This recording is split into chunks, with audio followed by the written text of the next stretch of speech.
반갑습니다. 네, 지금 소개받은 김종성이고요. 저는 역사를 공부합니다. 그래서 오늘 이렇게 한 시간 동안 여러분과 함께 그 역사에 대한 좋은 추억을 좀 쌓았으면 좋겠습니다. 근데 제가 보니까 생각으로 여학생 숫자가 좀 많네 보니까 저는 저기 여학생이 없을 줄 알았는데, 그죠? 전기전자공학과인데 여학생이 생각으로 많습니다. 근데 보니까 그 전기와 전자 이 공학과가요, 보니까 그 여학생 숫자 대비해가지고 대통령 배출 건수가 아마 가장 많은 그런 학과죠, 그죠? 예. 그래서 약간 좀 긴장도 좀 되고요. 예. 네, 제가 오늘 준비한 이 주제는요, 세계 무역로가 바뀌면서 어떻게 이게 그 세계 패권이 바뀌는가. 그래서 무역로와 이 패권의 그 관계성 한번 같이 한번 보시는데요. 그래서 이런 그 세계 무역로의 변화와 또 패권의 관계를 보면서 이제까지 우리 역사가 어떻게 바뀌었는가 한번 이게 보시겠습니다. 그러니까 이 무역로 변화, 그다음에 패권 변화, 그다음에 우리 한국사의 변화 같이 한번 연동해가지고 한번 보시는 기회가 될 것 같습니다. 먼저 이 강의의 취지는요, 제가 지금 잠깐 간단하게 말씀드린 것처럼요, 이 앞으로 유라시아, 이거는 흔히 말하는 이게 기존에 이게 구대륙이라는 표현이거든요. 신대륙, 구대륙, 그런 표현이 있죠. 근데 이게 그 흔히 말하는 이 구대륙인데요. 아프리카, 유럽, 아시아 해가지고. 근데 사실 이 구대륙, 신대륙이라는 표현은 다분히 이게 좀 유럽 위주의 그런 역사관이죠. 유럽이 보기에 신대륙, 구대륙이니까. 그래서 이제 요즘에는 좀 새로운 표현인데요. 그래서 이런 표현이 등장합니다. 약간 객관적인 표현이죠. 앞으로 유라시아, 이런 표현을 쓰고 있고요. 그래서 지금 저기 흔히 말하는 신대륙, 그 부분은 빼고요. 그래서 이 앞으로 유라시아, 여기서 가장 긴, 최장의 무역 루트가 있었죠. 매 시기마다. 그래서 그런 무역 루트가 바뀜에 따라서 이 앞으로 유라시아의 패권 구도, 이게 어떻게 바뀌었는가, 그리고 또 그게 우리 한민족한테 어떤 영향을 주었는가, 그걸 같이 한번 보는 기회고요. 이 강의에 보시면은요, 이 무역 루트가 흔히 말하는 이 강의에서는 그 길이라고 하는데요, 이 무역 루트 길이라고 하는데요, 이 길이 크게 세 가지가 등장합니다. 하나는 초원길, 그 다음에 또 하나는 비단길, 그리고 또 바닷길이고요. 그래서 이 3대 길이 이 강의에서 계속 등장을 하고 있고요. 또 보시면 이 강의에서 또 3대 주인공이 있습니다. 그 패권 구도에서 대결하게 되는 그 3대 주인공이 있는데, 보시면 유목민, 그 다음에 농경민, 이 해양민, 이 3대 주인공이 이 강의에 등장을 하는데, 그래서 보시면은 이 초원길과 비단길과 이 바닷길과 이 세 길을 매개로 해서 이 3대 민족이 이제까지 어떤 대결을 해왔는가, 그게 이 강의의 주제가 되겠습니다. 네, 이 사진은 제가 몇 년 전에 중국의 내몽골 초원에서 이 북경에서 내몽골 초원으로 가는 길이 있거든요. 그래서 보시면 거기 이제 사실은 그게 몽골족 땅인데 지금은 그게 중국 땅이 돼가지고서 그 내몽골 자치구에서 이렇게 찍은 사진인데, 이게 이제 이 북경에서 초원길, 초원길, 비단길 그쪽으로 가는 루트가 바로 거기서 찍은 사진이고요. 먼저 이 용어의 정의를 보시면요, 이제 이 강에서 말하는 이 무역 루트는 바로 제가 간단하게 길로 표현을 하는데요. 이 길의 정의는 이겁니다. 인간, 그리고 물질, 정보. 그러니까 이 길은 뭔가 이렇게 가는 그런 통로죠. 그래서 어떤 게 가는가, 그 길에서 바로 보시면은 인간과 물질과 정보가 이동을 하는, 그래서 그런 통로가 되겠습니다. 그래서 이제 그런 통로인데, 이 앞으로 유라시아에서 가장 긴 루트. 그러니까 그 당시 보시면 이 매 시기마다 한 가지 길만 있었던 게 아니고 여러 가지 길이 있는데, 각 시기마다 가장 큰 길, 가장 길었던 길, 그 길을 중심으로 이제 보는 거죠. 또 이제 용어 정의의 두 번째인데요. 먼저 이 강의에서는 이 대륙 세력 대 해양 세력의 이 양대 구도가 나오고요. 또 보시면 이제 이 대륙 세력 내에서는 이 두 개의 민족이 나오죠. 유목민하고 또 농경민이 나오고, 또 해양 세력엔 이 해양민이 나오는데요. 참고로 현재 우리 한민족은요, 19세기 중반까지는, 19세기까지는 우리가 이제 농경민, 대륙 세력에 포함이 됐는데, 20세기 중반으로 우리가 약간 바뀌었죠. 20세기 중반에 민족이 분단되면서 한반도의 북부는 여전히 대륙 세력, 그리고 한반도의 남부는 해양 세력으로 이렇게 바뀌어가지고, 지금은 우리가 주로 해양 세력화 되어 있는 그런 상황이죠. 지금 보시면은요, 우리가 지금 말은 우리가 이 반도가 대륙에 붙어 있는데, 사실은 그렇죠. 우리가 지금 중국으로 가려면은 우리가 바닷길로 가거든요. 그러니까 우리는 현재 해양 민족에 속하는 거죠. 현재까지는 45년 해방 이후로 우리가 이 남한은 해양민이죠. 이 북한은 이 대륙 세력이고요. 그래서 이렇게 대륙 세력에는 유목민과 농경민이 있고, 또 해양 세력은 해양민이 있는데요. 보시면 이제 유목민에서는요, 이 유목업이 최대 산업이죠.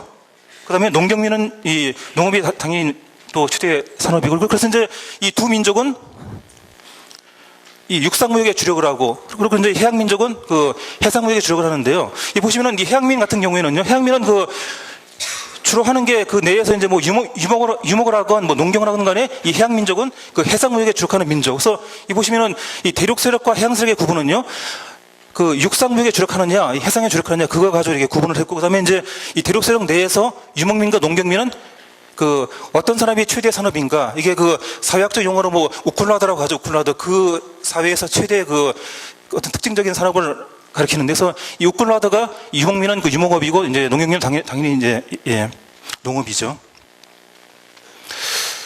자, 이제까지 존재한 이게 세계 3대 사회 길, 세계의 이제까지 3대 길인데요. 보시면은 여기 맨 위에 녹색 선으로 되어 있죠. 가장 짧은 길인데 이게 초원 길이죠. 보시면은 그 동유럽 끝에서부터 우리 아시아까지 거의 뭐 저기 이 북경까지 가는 그 길인데요. 이쪽이 이제 그 몽골 초원까지 되어 있고, 그래서 이 길이 가장 먼저 있었습니다. 그리고 이제 그 다음에 나온 길이 여기 중간에 있죠. 비단길이요. 이게 흔히 그 사막으로 되어 있는데요. 이 길은 여기 이 끝부분이 중국의 그 러양입니다. 러양. 낙양이라고 하죠. 러양이라고 하고요. 그래서 이 러양에서 이 사막길을 거쳐가지고 중동까지 가는 이 루트. 이 종점은 거의 뭐 아프리카, 이 종점은 그 이라크 바그다드까지 이렇게 가는 길인데요. 그래서 초원길이 나온 다음에 그 다음으로 나온 길이 바로 이 중간에 있는 비단길이었죠. 그 다음에 이제 맨 마지막에 나온 길이 바닷길이죠. 이렇게 이어진 바닷길이요. 그래서 보시면 이제까지 이 길의 변화를 보시면요, 유라시아 북부에서 이렇게 중부로 또 남부로 이렇게 길이 이렇게 하향하는 그런 추세를 이제까지 보였습니다. 그러니까 길게 보면 이제 길이 맨 위에다가 중간으로 오고 이렇게, 그러니까 최장의 길이 이렇게 약간 그 하향하는 그런 이제까지 그런 그 추세를 보여왔고요. 자, 먼저 이제 이 길의 역사를 말씀드리기 전에 먼저 그 전에 간단하게 이 세계사 어떻게 이제까지 바뀌어왔는가 한번 같이 간단하게 보신 다음에 이제 이 길의 역사 한번 같이 보시겠습니다. 먼저 인간의 역사 시작한 곳은 바로 이 지역이었죠. 이 아프리카 지역이요. 근데 아프리카 지역은 보시면요, 이게 이 기후가 크게 동부와 이 서부와 동부로 이렇게 구분되는데요. 이 서부는 흔히 그 옛날에 저 혹시 그 드라마 보셨나요? 타잔이라는 드라마 다 아시죠? 타잔 드라마. 다 보셨나요? 혹시? 못 보셨나요? 세대가 약간 달라가지고. 이 타잔 드라마 보시면 약간 밀림들이 많이 등장하는데요. 이 아프리카 서부에서는 주로 이 밀림 지역이 많았죠. 약간 약간 습하고 이런 그 밀림 지역이고, 또 이 동부에 보시면은요, 이 동부는 뭐 수단, 이집트, 에티오피아 이쪽 지역이죠. 이 동부의 특징은 뭐냐면요, 주로 밀림이 없고 평화가 많고 또 날씨는 건조하고. 그러니까 이 서부 쪽은, 아프리카 서부는 습하고 밀림이 많고, 또 이 동부 쪽은 건조하고 초원지대, 이게 특징인데요. 근데 보시면은 인간이 처음에 아프리카에 살았는데 인간이 이 동물한테 우위를 점한 데는 바로 아프리카 동부였습니다. 이게 왜 그런가 하면요, 아프리카 서부보다 이 동부가 인간한테 더 유리했던 게, 이 밀림에서는 그 나무를 잘 타는 생물이 더 유리하죠. 그래서 이 아프리카 서부에서는 인간이 이제 거기서는 동물을 그 이길 수가 없었고요. 대신 그 동부에 와서 인간이 동물한테 우위를 차지한 거죠. 왜냐면 이 동부에서는 저기 그 초원지대니까, 이 초원에는 보시면 이제 이게 평원이 있고 또 이게 그 풀이 있죠. 풀이 써가지고 이게 초원에 서가지고 이렇게 먼데 이렇게 바라보는 생물. 그러니까 아무래도 이 직립한 동물이 더 유리합니다. 아프리카 동부에서는, 이 평야에서는. 그래서 또 그 다음에 이제 이렇게 멀리 바라본 다음에 이제 급한 일 생기면 이제 신속하게 또 땅에 엎드려서 숨고 해서 바로 이제 그런 그 기후 환경 때문에 아프리카 동부에서 인간이 이 동물한테 우위를 점하고요. 그래서 이렇게 이제 아프리카 동부에서 우위를 점한 다음에 인간이 이렇게 이 중동을 거쳐가지고 세계 각지로 이렇게 퍼지게 돼 있죠. 그래서 과거에 이 아프리카하고 또 이제 아프리카하고 이 아메리카가 붙었던 시절에는 뭐 아프리카에서 바로 이제 아메리카로 가는 경우도 있었지만은 주로 이제 가는 통로가 이게 아프리카에서 동부에서 중동을 거쳐가지고 뭐 유럽, 그 다음에 이렇게 아시아, 그 다음에 아시아 거쳐가지고 이 북미로 가는 이루트, 이렇게 이게 세계 인류가 퍼지게 됐고요. 그리고 과거에는 이거는 하나의 그 학설인데요. 보시면 여기 태평양 있죠. 남태평양 지역에 이 지역에 뮤라는 대륙 있다는 그런 학설이 있었는데 뭐 대략 한 기원년 7만 년 정도 있었다는 그런 설이 있습니다. 아직은 설이고요. 근데 보시면은 이렇게 아프리카 동부에서 시작해가지고 인류가 다 이 전 세계에 퍼지게 됐는데요. 근데 보시면은 딱 한 대륙만 좀 차이가 있습니다. 보시면은 이 모든 이 대륙은요, 인간들이 다 이렇게 걸어서 다 이렇게 갔거든요. 걸어서 다 이렇게 이동하는데 유일하게 한 대륙만 걸어서 못 간 대륙이 있습니다. 바로 이 대양주죠, 대양주. 이제까지 보시면은요, 이 모든 대륙 중에서 이 대양주만 유일하게 한 번도 다른 대륙과 붙은 적이 없었습니다. 그러니까 이런 뭐 남미, 북미, 또 아프리카, 이 아시아는 다 한 번씩은 다 붙은 적이 있었는데 유일하게 이 대양주는 붙은 적이 없어가지고 그래서 이 대륙만큼은 인간이 걸어서 이동을 못하고요. 이거는 이제 선박이 나온 다음에 인간이 그 선박 기술을 활용한 다음에 이렇게 이제 동남아에서 이렇게 그 대양주로 가게 돼가지고 약간 그런 게 좀 차이가 있고요. 그래서 보시면 이제까지 인간의 역사는 기본적으로 이렇게 그 이동의 역사였죠. 그래서 이동의 역사에서 이렇게 세계 각지로 퍼지는 네, 그런 역사였죠. 제가 언뜻 옛날에 들은 얘기인데요. 이 사람들이 땀을 흘리는 게 인간의 이동에 크게 기여했다고 하더라고요. 만약에 땀을 많이 흘리지 않고 있으면 사람이 이제 그 길게 이동을 못 하는데 땀을 흘리기 때문에 인간이 이렇게 이제 전 세계적으로 이렇게 이동하는 게 가능했다고 해서 땀을 흘려가지고 이렇게 계속 이렇게 그 열을 밖으로 빼는 것 때문에 그래서 그것 때문에 이제 인간이 이렇게 세계 각지로 이렇게 퍼지는 게 가능했다는 이제 그런 얘기를 제가 언뜻 들은 적이 있습니다. 자, 이제 첫 번째 길인데요. 이렇게 인간이 이제 지구 각지로, 세계 각지로 이렇게 이동한 다음에 이제 생기게 되는 첫 번째 길이죠. 이 초원길 시대인데, 아까 말씀드린 대로 보시면은, 예, 동유럽 끝에서, 이거 보시면 이 호수가 카스피해죠. 이쪽은 저기 어디야, 흑해죠. 흑해 동부에서 카스피해 거쳐가지고 이렇게 그 유라시아 초원지대, 흔히 스텝지대라고 하죠. 이걸 거쳐가지고 몽골 초원 거치고, 그 다음에 여기 이제 이거죠. 예, 북경까지 오는 이 루트가 초원길인데, 이게 가장 먼저 개척이 됐습니다. 이제 이 길에 대한 말씀을 드리면은요. 먼저 이거는 저기 아까 제가 갔던 그 내몽골 초원에서 그 초원 풍경을 찍은 사진이고요. 이 초원길 시대가 처음 시작된 이 시점은요. 바로 흔히 말하는 그 우리가 뭐 구석기, 신석기, 청동기 시대 하잖아요. 그래서 보시면은 이 구석기 시대 때 이 길이 처음 개척이 돼가지고 그래서 구석기 시대 이래로 인간이 이 초원길을 통해 가지고 이 아프리카 동부, 중동, 또 동아시아 이렇게 이동을 해옵니다. 우리 흔히 보시면 저기 박물관에 가시면 뭐 빗살무늬 톡이 많이 신석기 시대 때 유적이 있잖아요. 그죠? 근데 보시면 이 빗살무늬 톡이라고 그것도 보시면 기본적으로 이 초원길을 거쳐가지고 동아시아 이렇게 전파가 된 거고요. 또 보시면은 이건 이제 그 초원길 시대보다 먼 훗날 얘기인데요. 이 초원길을 통해서 이동한 유명한 식품이 하나가 있죠. 바로 햄버거거든요. 이 햄버거가 초원길을 통해서 세계 각지에 이게 전파가 처음에 됐는데요. 이 햄버거의 기원은 바로 이 몽골 초원이었죠. 이 기본적으로 이게 고기를 써는 문화는요, 이게 유목민들의 문화거든요. 고기 통째로 해가지고 먹는 문화. 그래서 처음에는 이게 이 몽골적인 문화였습니다. 고기에 썰어서 이렇게 먹는 문화가요. 근데 이게 나중에 이거는 이제 그 다음 시대 얘기인데, 그 다음 그 비잔기 시대 때 보시면요, 이 징기스칸이 이제 유럽으로 이제 진출하면서 이제 그 문화가 이제 그 전파가 된 거죠. 처음에는 이게 러시아 쪽에 전파가 됩니다. 그 징기스칸의 그 제국이 처음에는 이제 그 동유럽 뭐 러시아까지 갔기 때문에 해서 이 햄버거 이제 이 고기 써는 문화가 처음에 이제 그 러시아로 갔다가 그다음에 이제 그 독일로 갔다가 처음에 독일에서는 이 하층민들이 그 고기 써는 문화를 배웠다고 합니다. 왜냐면 이제 그 이 부유층은 그 돈이 많으니까 이제 그 좀 좋은 고기 사가지고 좋은 고기 사니까 굳이 이렇게 뭐 썰고 그럴 필요 없는데 이 하층민들이 이제 독일의 하층민들이 이게 이 몽골의 고기 써는 문화를 이렇게 수입을 했고, 그게 나중에 이제 그게 독일 함부르크에서 건너가가지고 이제 그 미국으로 가서 햄버거 문화가 된 거죠. 그래서 저기 길에 보시면 저기 맥도날드 있잖아요. 그죠? 보시면 이게 그 M자가 있는데요. 저는 그 M자 보면은 이게 맥도날드 M자가 이게 그 맥도날드가 아니라 몽골의 M자 같은 저는 항상 그 생각을 해가지고 그래서 앞으로 이 햄버거의 그 M자는 저는 이 몽골 이 M자가 몽골의 그 M자가 아닌가 저는 그렇게 생각 항상 했습니다. 예. 자, 그리고 이 초원길 시대의 처음 시작점은 아까 말씀드린 그 구석기 시대부터 시작이 됐고요. 그 다음에 이제 이게 오랫동안 이어지면서 이게 이제 종점, 그러니까 마지막 끝나는 시점, 이때가, 전성기가 끝나는 시점이 바로 이제 그 기원전 2세기 때까지 이게 이어집니다. 그러니까 아주 긴 시간 동안 이 초원길이, 그러니까 세계사에서 가장 큰 그 최장의 루트가 되었던 거죠. 네, 그리고 이 초원기 시대 때 중요한 그 혁명적인 사건이 생기는데요. 바로 신석기 시대 때 보시면 농업혁명이 생겨가지고 인간이 처음으로, 그전에 인간이 뭐 이렇게 수렵하고 뭐 채집하고 했는데 이때 처음으로 이제 이 초원기 시대 때 중요한 변화가 나타난 게 바로 농업이었죠. 그래서 인간이 처음으로 이제 자연적으로 있는 거를 뭐 잡거나 채집해서 이렇게 사는 게 아니라 처음으로 이 땅을 이렇게 개척해가지고 그래서 인간이 처음으로 이렇게 땅의 이치를 이용해서 살아가는 그 상황. 그게 보시면 이제 이런 중요한 변화가 이 신석기 농업혁명이 바로 이 시대에 또 하나 있었던 그 중요한 그 사건이었고요.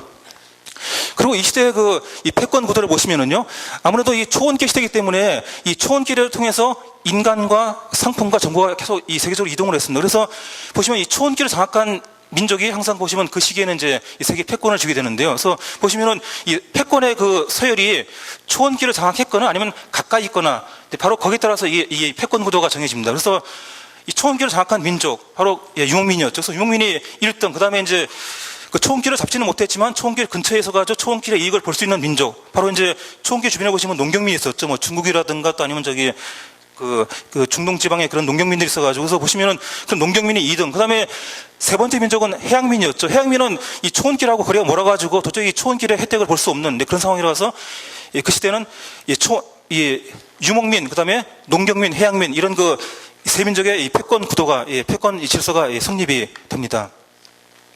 그리고 이런 그런 3대 그런 서열이 유목민, 농경민, 해양민 이런 서열이 그 전 세계적으로 다 이게 돼가지고 이 동아시아 역시 이런 구도가 적용이 되는 거죠. 그래서 보시면 기원전 2세기만 해도요, 2세기 이전만 해도요, 이 동아시아에서는 이 중국은 힘이 없었고 기본적으로 이 유목민들이 이 동아시아를 제패를 했었죠. 그래서 보시면은 저 기원전 2세기 이전의 그 중국 역사서들을 보시면은요, 유목민에 대한 이 표현들을 보시면 되게 아주 아주 혐오적입니다. 유목민들을 뭐 예컨대 흉노, 저기 기원전 2세기 이전에 이 중국의 역사 보시면 다 뭐 북방민족은 뭐 흉노, 뭐 또 뭐 이렇게 뭐 예맥족 막 이렇게 하는데요. 그래서 흉노 보시면 흉자 보시면 그게 흉하다 흉자거든요. 또 이 예맥도 보시면 그들이 중국인들이 우리를 가리킬 때 이 고대 한민족은 그 뭐 예맥족이긴 했는데 예맥의 일자는 그 약간 그 뭐 더럽다 그런 게 있어가지고, 그래서 보시면은 이 고대 보시면 이제 중국인들이 이 북방민들을 되게 아주 혐오합니다. 그래서 뭐 더럽다, 또 뭐 흉노, 뭐 이렇게 또 막 흉하다, 또 그 후에 얘기지만 이제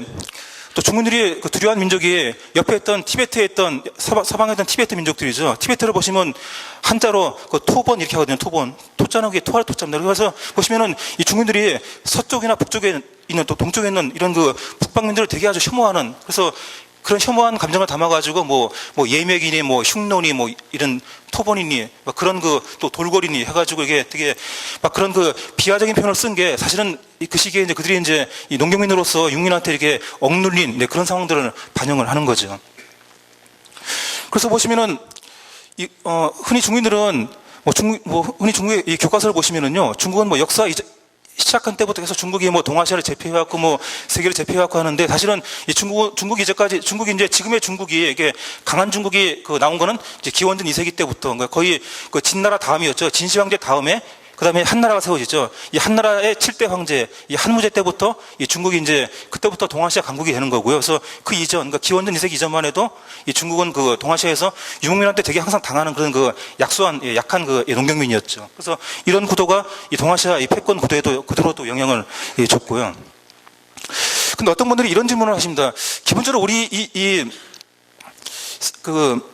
생각에는요, 유목민 그러면 되게 아주 야만적이고 막 그렇게 우리 그런 인식이 있어가지고 어떻게 기원전 2세기 이전에 어떻게 유목민이 이 세계 문화를 제패했는가, 많은 분들이 그런 의문들을 갖거든요. 그래서 어떻게 그게 과연 가능한가?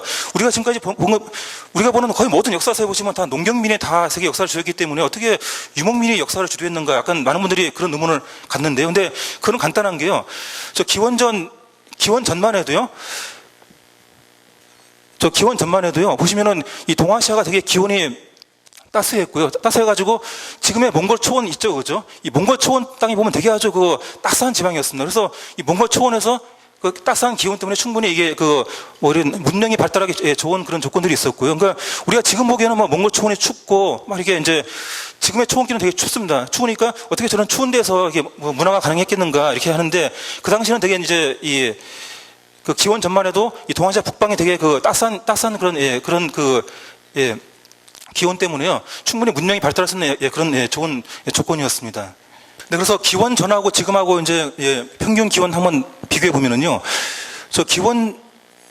이 지구에서 이제 동아시아에서요, 기원전 29년이 하나의 기후의 분기점인데요, 기원전 29년부터 이제 동아시아가 이제 그 전만 해도 되게 따스했다가 되게 추운 쪽으로 바뀌는데요. 그래서 보시면 기원전 2세기 이전의 그 평균 기온이 지금보다 한 2도 가량 더 높았습니다. 2도면 상당히 아주 되게 큰 거죠. 1도만 돼도 되게 이게 차이가 큰 건데, 평균 2도 이상 높았기 때문에 그 당시는 되게 동아시아 북방이 되게 따스했고요. 그래서 보시면은 지금은 만주나 이런 데가 추워도 그때는 되게 아주 따스해가지고 충분히 문명의 발달이 가능한 그런 상황이었고요. 또 그런 게 있습니다. 또 유목민이 과거에 농경민 이전 시기에 유목민이 이 세계를 지배했다는 또 하나의 이제 또 당연한 이치인데요.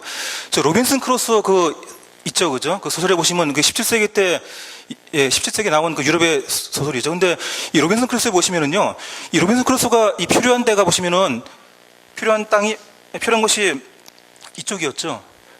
그 소설에 보니까 대략 한 북위 9도 정도라고 하더라고요. 로빈슨 크루소가 이 필요한 그 무인도가요.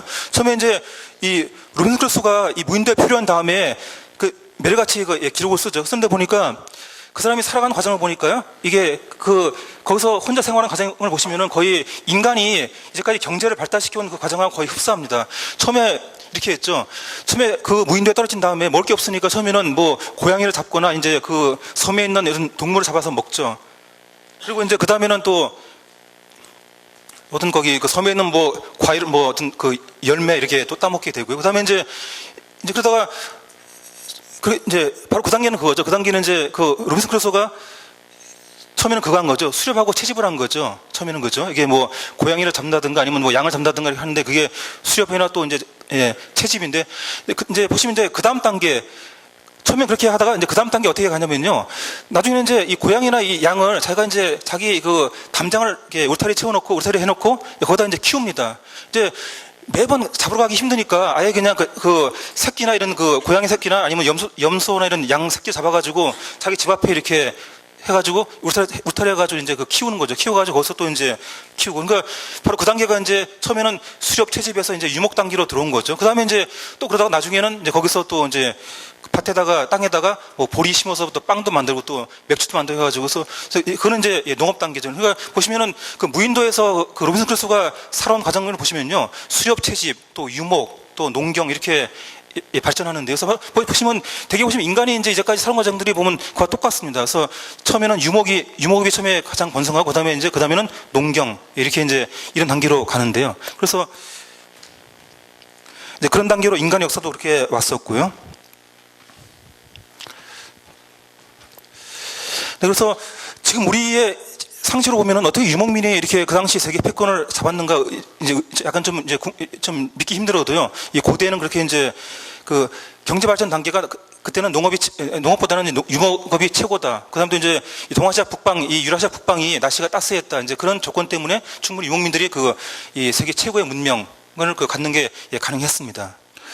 자, 그리고 이 초원기 시대 때 이 동아시아에서 보시면 가장 중요한 데가 몽골 초원이었죠. 지금은 동아시아에서 가장 중요한 데가 바로 북경이죠. 북경이나 뭐 동경인데요. 근데 그때만 해도 동아시아에서 가장 중요한 지역은 바로 몽골 초원이었습니다. 근데 이 몽골 초원에서 보시면 이 패권을 잡는 과정을 보시면 하나의 그 패턴이 있거든요. 자, 보시면은요. 이 몽골 초원에 보시면 이렇게 몽골 초원이 북경 바로 위에 있죠. 이 중국 바로 위에 있는데요. 보시면은 이 몽골 초원을 이렇게 보시면은 이 초원에 사막이 있습니다. 중간에 이 고비 사막이 있죠. 그래서 이 사막 이북을 지금 고비 사막 이북은 고비 사막 이북이 지금은 그 외몽골, 그다음에 이제 고비 사막 이남이 그 내몽골. 그러니까 이건 저 중국인의 시각이죠. 중국인의 시각에서 고비 사막 이남은 뭐 내몽골, 그다음에 이북은 그 외몽골 하는데, 그래서 보시면 이 고비 사막을 기점으로 해가지고 내몽골 또 외몽골 이렇게 돼 있고요. 그리고 보시면 이제 초원의 3면이 다 그겁니다. 다 산악이다. 다 산악지대. 이쪽에는 이제 이 몽골 초원 서쪽에는 그 알타이 산맥, 또 이쪽에는 또 싱알링 산맥, 또 이쪽에는 또 바이칼 호수 주변에 또 이런 거대한 그 산림이 있고, 그러니까 이 몽골 초원 남쪽만 이제 그 중국의 평원으로 가는 그런 루트가 되는데요. 처음에 보시면은 그 당시에는 이 몽골 초원을 잡는 민족이 항상 보시면 이 초원기 시대 때는 이 몽골 초원을 잡는 민족이 이 동아시아 패권을 잡는데요. 근데 보시면은 막바로 처음부터 이렇게 이 몽골 초원 패권을 였고요. 처음에는 초원 주변에 있죠. 이 동쪽, 북쪽, 이 서쪽의 산악지대 이쪽을 먼저 잡습니다. 예컨대 이 징기스칸 같은 경우에도 이 징기스칸 종족이 징기스칸의 민족이요. 13세기에 세계를 제패했죠. 근데 이미 9세기까지만 해도 이 징기스칸 민족은 이 초원의 동쪽에 있었죠. 이 싱알링 산맥 그쪽에 있었고요. 그래서 보시면 이제 이 초원 주변에 있던 민족들이 어느 순간 이 산악지대를 장악을 하고요. 그런 다음에 이제 산악을 장악한 다음에 이 초원 내부에 변화가 생겨가지고 이 초원을 지배하던 민족이 만약에 사라지거나 어디 딴 데로 이동하게 되면 이제 그때만 사가지고 이 삼면에 있던 이 산악지대 그 민족들 그들이 이제 이 초원에 들어가지고 패권을 잡고요. 그리고 이제 거기서 패권을 친 다음에 이제 기회가 되면은 뭐 중국으로 내려가거나 아니면 이제 저기 그 서쪽으로 중앙아시아나 이게 독유럽을 하는 게 이게 보시면 이 몽골 초원을 둘러싼 어떤 되게 패권 구도의 그 변화 구도인데요. 그래서 보시면 되게 그런 식으로 이제까지 해왔습니다. 그래서 보시면은 과거에는 이제 그런 식으로 그 초원을 장악한 민족들이 이렇게 이제 그 동아시아 패권을 쥐었는데요. 그러니까 그들이 보시면 처음부터 유목민이 아니었죠. 처음에는 그 산악민이었죠. 산악민으로서 뭐 산에서 이렇게 뭐 간단한 농사 아니면 뭐 수렵 채집 같은 거 하다가 그리고 이제 기회를 봐가지고 이게 유목민으로 바뀌고 그래서 이제 바뀌어가지고 나중에 이제 중국으로 가게 되면은 또 농경민이 되고 아니면 또 중앙아시아로 가게 되면 또 계속 그 초원의 유목민으로 남게 되는 그런 구도가 있었고요. 자, 그리고 이 초원기 시대는 이제 여기 6번 이제 문제 보시면은요. 이 시대는 이 동아시아 각지 뭐 다 딴 지역도 뭐 마찬가지인데요. 이런 그 왕조 수립하는 데 있어서 이 유목민들이 보면 아주 큰 기여를 합니다. 그러니까 보시면 거의 모든 이 중요한 국가마다 이 왕조 수립에는 이 유목민들이 꼭 기여를 하는데요. 우리나라 역사도 보시면 그렇죠. 뭐 단군 이야기라든가 뭐 가야 김수로 이야기 또 뭐 신라 혁거세 이런 다 보시면은요. 대부분 다 보시면 유목민하고 그러니까 북방에서 온 유목민하고 또 현지에 있던 토착민이 결합해가지고 이 국가를 세우잖아요. 그렇죠. 그래서 보시면 이 박혁거세 같은 경우에는요. 그 신화에 보시면은 박혁거세가 처음에 올 때 그 하얀 말을 타고 갔다, 백마를 타고 갔다 그런 그 신화가 있죠. 그러니까 이거는 뭐냐면 그게 이제 이 백마라는 건 그 당시 이 고대에는 이게 그거였죠. 유목민의 그 상징이었죠. 그래가지고 이 박혁거세는 기본적으로 이제 북방에서 온 그 당시 이제 뭐 흉노족의 그런 그 계통으로 보이고 있고요. 그리고 보시면은 박혁거세가 신라 경주 지방에 있던 이 토착민하고 결합해가지고 신라를 세우죠. 보시면 이제 외래 북방민하고 유목민하고 또 현재 그 토착 농경민의 그 결합한 그런 경우고요. 또 보시면 저기 김수로 같은 경우에도 보시면 김수로의 집안은 기본적으로 그거였습니다. 이 몽골 집안, 그러니까 이 김해김 씨의 선조가 이 몽골 쪽에 있었던 거죠. 최초의 김씨가 그거였습니다. 김일제라고 이 몽골족 이 부족 이 몽골족이 하나의 이제 뭐 왕자라든가 이런 그런 집안인데 나중에 이제 중국 한나라 한무제와의 전쟁에 패배해가지고 그 한나라로 이제 가가지고 거기서 이제 김씨라는 성을 받고 그다음에 그 후손들이 그 후손 중에 하나인 김수로가 이렇게 김해로 들어온 케이스인데요. 보시면은 그 가야 같은 경우도 보시면 김수로가 와가지고 이제 그 유목민 후였던 김수로가 와가지고 이 가야의 그 현지인들하고 이 농경민들하고 이렇게 농경민하고 결합해가지고 또 국가를 세우고요.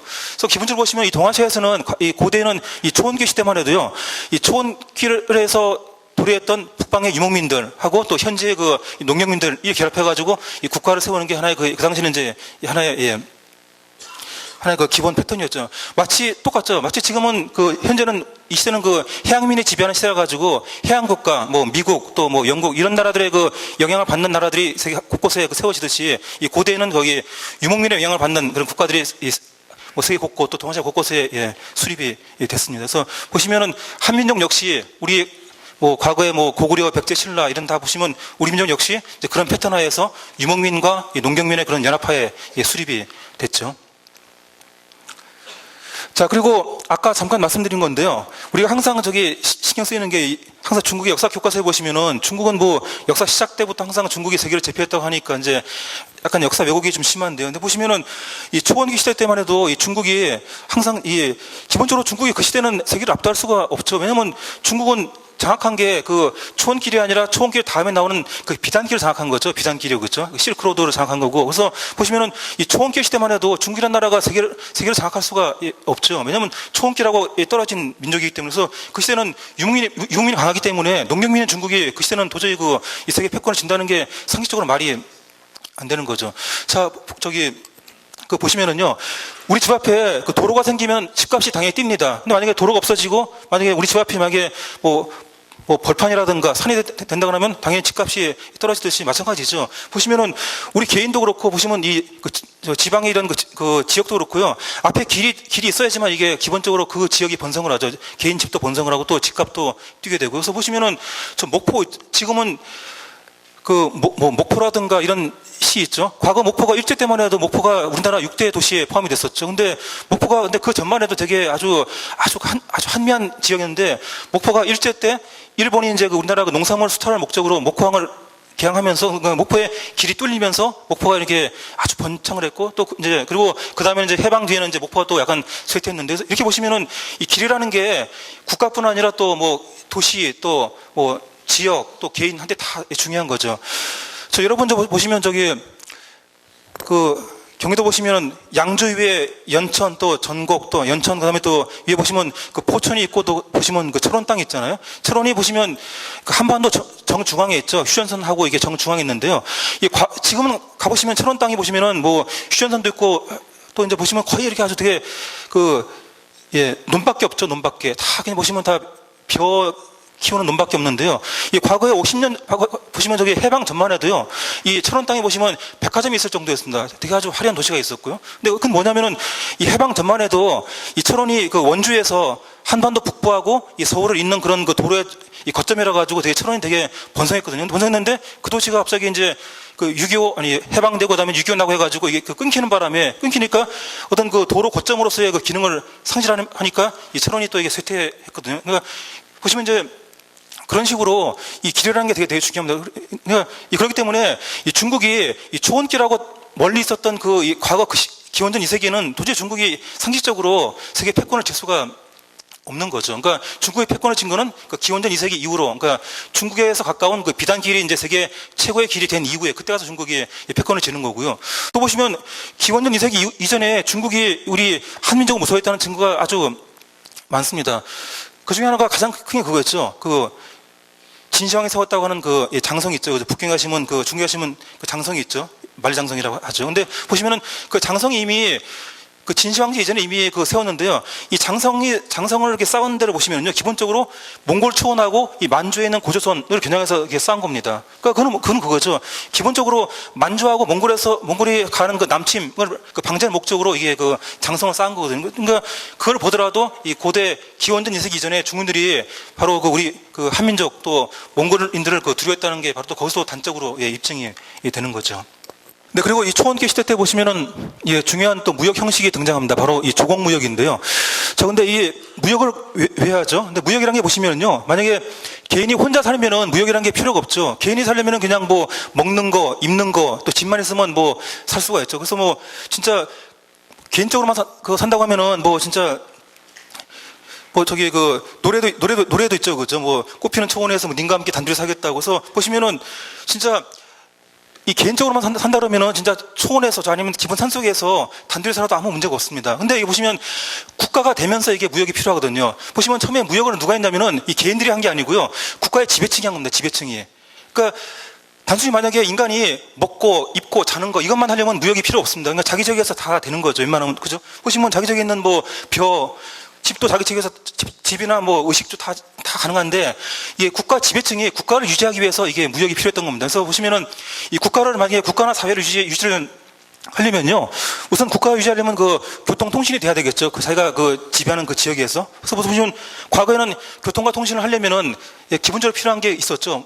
말 뭐 이런 뭐 어떤 이동수단이 필요한데요. 근데 보시면 만약에 자기 지역에 말이 없으면은 딴 지역에서 말을 수입을 해야죠. 그러니까 또 그래서 또 무역이 필요했던 거고요. 또 보시면은 또 과거에는 보시면요, 이 지배층이 그러니까 이 통치자가 무당하고 이게 이미지가 결합돼 가지고 무당 겸 무당 겸 군주였죠. 과거에는요. 기원전으로 갈수록 보시면 과거로 갈수록 보시면 이게 재정일치가 돼 가지고 군주가 곧 무당인 그런 사회였거든요. 근데 보시면 그러니까 과거에는 군주가 기본적으로 신성합니다. 지금은 이 군주가 이제 국민의 지원 받으면 되는데 이 과거에는 하늘에서 부여받은 그 신성한 권위, 그게 필요했거든요. 그래서 보시면은 과거에는 군주가 이 신성한 권위 받다는 걸 보여줄 목적으로요, 자기 몸을 화려하게 치장합니다. 그래서 몸에 보시면 뭐 금 귀걸이, 목걸이 가지고 되게 온몸을 다 금으로 치장하거든요. 그래서 햇빛에서 이렇게 비치면 자기가 이렇게 되게 빛나게 보이게 하는데요. 그래서 보시면 그러니까 고대는 이 군주가 통치하려면은 금이나 은도 필요한 겁니다. 자기 몸을 장식하려고. 근데 아마 고대는 처음에는 옥이었죠. 옥. 그 다음에 이제 은, 금. 이게 순서가 옥, 은, 금 이렇게 갔는데요. 그래서 이 고대는 뭐 옥이나 그런 거를 이렇게 이제 특히 그 청동기로 또 금이나 은 같은 거를 이렇게 자기 몸을 치장합니다. 근데 보시면 만약에 자기 지역에 만약에 금이나 은, 옥이 없으면은 또 해외에서 또 수입을 해야죠. 그래서 보시면 무역은 바로 그런 필요에서 처음에 등장한 거죠. 이 지배층이 자기 어떤 국가 체제를 유지하는 목적으로, 그러니까 그런 뭐 사회 시스템, 뭐 교통통신, 또 어떤 신성화의 그런 그 장치들, 그런 걸 하는 목적으로 바로 이제 그 외부에서 자기네 필요한 물자를 이렇게 수입해가지고, 그래서 바로 그런 필요 때문에 이 무역이 등장하는데요. 그래서 이 초원기 시대 때 등장한 이 무역 형식을 보시면요. 처음에는 이게 그때 나온 게 우리가 흔히 잘 아는 그 조공무역이죠. 조공무역이요. 그 드라마 보시면은요. 자주 나오죠. 특히 이제 보시면은 뭐 조선이 중국한테 조공을 했다, 뭐 바쳤다, 네, 그런 표현들을 쓰는데요. 근데 보시면 그게 약간 좀 그런 그 사극에 약간 좀 문제점이 있는데요. 이 조공 그러면 흔히 우리가 그냥 뭐 신하국이 황제국한테 바친다 이렇게 생각들 하시는데요. 근데 그 당시에는 이 당시에 보시면 조공이 그런 개념이 아니었습니다. 이 조공은 보시면요, 조공을 하면은 그 반드시 답례를 받았거든요. 그래서 그 당시 조공에 대한 이 반대 개념이 뭐였냐면은 회사였습니다. 회사. 그 돌려줄 회자. 그 일회 이해할 때 그 회자 있죠. 그 회에다가 그 하사할 사자 해가지고 회사. 보시면 이 조공을, 신하국이 조공을 하면은 이제 그 황제국은 답례로 이제 회사라는 걸 해가지고서 이 조공과 회사가 대가 관계에 있었고요. 그리고 보시면 해가지고 거의 한 7, 80%는 신하국이 조공을 하면 이제 상국은 이 황제국은 그 회사를 하는 그런 그 해가지고 사실은 그게 무역의 형식이었습니다. 그래서 무역을 이제 그런 식으로 했던 거고. 근데 지금처럼 이게 지금 마냥 이게 대등하게 뭐 주고받는 게 아니었고 신하가 황제한테 바치고 그다음에 이제 황제가 신한테 이게 주는 식으로, 그러니까 황제국이 제국한테 주는 식으로 이게 하사하는 식으로 그렇게 그 무역을 했었고요. 또 그리고 보시면 이제 약간 우리의 상식을 깨는 건데요. 이게 조공무역에서 흔히 흑자를 보는 쪽이 흔히 보시면 대개는 다 신하국이 흑자를 받던 거죠. 그러니까 황제국이 이익을 본 게 아니라 대개는 다 신하국이 흑자를 받는데요. 이게 어떤 이치인가 하면은요. 여러분 저기 학교에서 보시면 그 선배 후배 관계 있잖아요. 그렇죠? 보시면은 만약에 후배가 선배한테 10만 원치 술을 샀습니다. 그러면 다음에 선배가 또 답례를 해야 되겠죠. 근데 만약에 선배가 10만 원치 술을 샀는데 후배가 10만 원치 술을 샀는데 선배가 만약에 10만 원 이하를 샀다 그러면 사실은 그 관계가 좀 약간 애매합니다. 그 관계가. 그렇죠? 적어도 후배가 10만 원치 술을 샀으면은 선배는 그 이상 사는 게 사야지만 그 관계가 유지가 좀 쉽게 되겠죠. 똑같은데요. 만약에 신하국이 100만 원치 조공을 했으면요. 거의 다 보시면 이 황제국은 100만 원 이상을 하는 게 거의 기본 관행이었습니다. 근데 이게 약간 또 차이가 있는 게 이 패권국이, 그죠? 패권국이 흔히 보시면 이 패권국한테 그렇게 조공을 하고 또 회사를 받아오는데요. 패권국이 농경민인 경우는 이렇게 합니다. 왜냐하면 농경민은 그 군사력이 약하기 때문에 패권을 지어도 이 군사력이 한계가 있어가지고 농경민의 패권국인 경우에는 이 황제국이 받은 것보다 더 많이 줍니다. 그러니까 한마디로 이 황제국이 적자 무역을 해가지고 이 패권을 지킨 거죠. 마치 제1차 대전 이후에 보시면 미국이 이제 그 적자 무역을 했죠. 한국한테도 이제 그 무역 적자 봐주기가 해가지고 한마디로 그게 이제 그 뭐 원조 외교라고 했는데요. 그래서 보시면은 이제 그런 식으로 이 동아시아에서 농경민들이 패권국일 때는요, 그들은 그렇게 했던 거죠. 이 조공무역에서 적자를 봐주면서 이 패권국을 자기 편에게 끌어들이는 식이었고요. 근데 반면에 유목민의 패권을 지닌 경우는 또 정반대인 게, 유목민들은 이 군사력이 강하기 때문에 굳이 자기들이 이제 이 적자를 봐줄 필요가 없어가지고서 유목민이 이 패권을 지닌 경우는 되게 가다 보시면 이제 이 신하국이 적자를 받습니다. 신하국이 조공항보다 더 적게 이렇게 받게 됐는데요. 그래서 그런 사례가 있었죠. 흔히 그 고구려 장수왕 그러면은요, 우리가 한민족에서 우리 역사에서 가장 그 강력한 왕으로 기억하는데요. 그래서 가장 강력했었죠. 영토도 가장 넓었었고요. 근데 보시면 우리 역사에서 가장 많이 조공한 나라가 바로 또 고구려 장수왕이었습니다. 가장 많이 조공을 한 시절이요. 보시면 이 장수왕이 제위 90년간 통치하면서 거의 한 50번 가까이 조공을 했거든요. 정확히 하면은 48인데요. 이렇게 50번 가까이 해가지고 아마 고대 군주 중에서 아마 가장 많이 중국한테 조공을 한 그런 군주인데요. 근데 이게 약간 우리의 상식이 약간 좀 벗어나죠. 가장 강력한 군주인데 왜 조공을 많이 하는가? 근데 바로 그거였습니다. 바로 그 당시는 중국한테 조공을 하고 더 많은 흑자를 받기 때문에, 그래서 흑자 무역을 목적으로 했기 때문에 그게 이제 이렇게 많은 이익을 본 거고요. 그래서 보시면 그 기록에 보시면은 그 사무사기에 보시면은요, 중국이 더 많은 그 회사, 더 많은 답례를 했기 때문에 장수왕도 더 많은 그 조공을 했다. 네, 그런 기록이 있고요. 그래서 보시면은 이렇게 우리 역사에서 가장 강력한 이 장수왕도 이게 조공무역에서 흑자를 본 것처럼, 그래서 보시면 이 조공무역이 이게 바치는 게 아니라, 그러니까 바치기만 하는 게 아니라 또 받고 이게 주고받는 그런 관계였습니다. 또 조공이 또 신하국한테 이익이라는 또 하나의 증거가 있거든요. 네, 최근에 드라마 정도전이 있었죠. 예, 배우 조재현 씨가 주연했던 그 드라마인데요. 보시면 이 정도전 때 보시면은 정도전 때 그때가 이제 조선 세워지고 한 뭐 2, 3년 막 세워지고 한 2, 3년 되던 그 해였는데요. 그때 보시면 정도전이 그 명나라하고 무역 분쟁을 하죠. 그 당시 명나라 황제는 그 주원장이었는데요. 이 무역 분쟁을 하는데요. 이 분쟁의 취지가 그거였습니다. 이 명나라에서는 3년에 한 번만 조공을 하라. 그러니까 3년에 한 번만 무역을 하자. 또 반면에 이제 이쪽은 거죠. 이 정도전 측은 해마다 3번 조공을 하겠다 이렇게 합니다. 그러니까 중국에서는 3년에 한 번만 조공을 하라. 이 조선에서는 해마다 3번 하겠다. 그러니까 거의 조선 측은 3년에 9번인데 반해서 명나라 측의 제한은 3년에 한 번이죠. 그러니까 거의 9배 가까이 차이가 나는 건데, 그래서 이게 왜 그랬는가 하면은요, 이 정도전은 명나라한테 되게 강하게 맞선 그런 사람이었죠. 이게 또 명나라 그 정벌까지 또 추진을 했었는데, 그래서 근데 보시면 그런 정도전이 왜 명나라한테 조공을 많이 하려고 했는가? 그게 바로 그거였습니다. 그 흑자 때문에 조공을 하면 할수록 이 흑자를 보기 때문에 그런 이유에서 이렇게 무역 분쟁을 했던 거고요. 근데 그때 그 무역 분쟁은 이방원이 정도전을 죽이고 그 친명나라하고 이제 친명나라 입장을 표명했죠. 그래가지고 그때부터 명나라가 이제 조선하고도 그 해마다 3번 하는 거로 그렇게 했죠. 그래서 이제 그 정도전이 죽는 조건으로 이제 그 명에서 해마다 3번 이렇게 무역 특혜를 이렇게 줬던 거죠. 그래서 이렇게 보시면은 그 당시 초원기 시대 때 처음 나왔던 이 무역 형식이 지금과 다르게 조공무역인데, 그 무역 형식은 그 쌍방간에 대등하게 쌍방간에 주고받는 그런 식이었고, 대체로 신하국이 흑자를 받다. 그런 식이었고요. 그리고 이 시대 한민족 역사를 보시면요, 이제 이 시기는 이제 거의 고조선이 있었던 그 시기였고요. 대체로 보시면 이 중국하고의 관계에서 중국을 압박하는 그런 관계였습니다. 그래서 보시면은 이 중국 역사에도 보면 그런 흔적들이 많이 있는데, 보시면은 이제 그 당시 중국의 국가들이 춘추 시대 또 진나라, 한나라 약간 초기인데, 보시면 그 시대 보시면 되게 이제 이 중국이 되게 한민족으로 두려워하는, 되게 아주 두려워서 아주 멸시하는 되게 증오하는 그런 것들이 많이 있어가지고, 또 그런 것도 있고, 또 이제 또 중국이 한민족을 상대로 해가지고 그 장성을 쌓은 거, 그런 거 몇 가지만 봐도 이제 그 당시 한민족이 중국한테 그 위협을 준 거. 왜냐하면 그 당시는 한민족이 중국한테 강할 수밖에 없는 게, 한민족은 그 초원길의 동단 맨 동쪽 지점 종점 그걸 장했기 때문에, 그런 유리한 조건 때문에 충분히 이제 중국한테 그 유리한 입장에 설 수 있는데 그런 상황이었죠. 자, 이제 두 번째 시대입니다. 보시면은 아까 말씀드린 대로 이게 맨 위에 그 초원길이 있다가 이제 약간 이제 밑으로 더 세계 길이 하강을 하죠. 근데 보시면은 이 비단기 시대에도요, 이 초원길은 여전히 있었는데 그러니까 이 시대는 그 길이 두 가지 있었던 거죠. 근데 이 비단길이 가장 왕성했기 때문에 이 시기를 이제 비단기 시대라고 하는 거고요. 이 시기도 여전히 그 초원길은 작동했습니다. 근데 다만 이제 이 비단길이 가장 왕성했던 그런 시기였죠.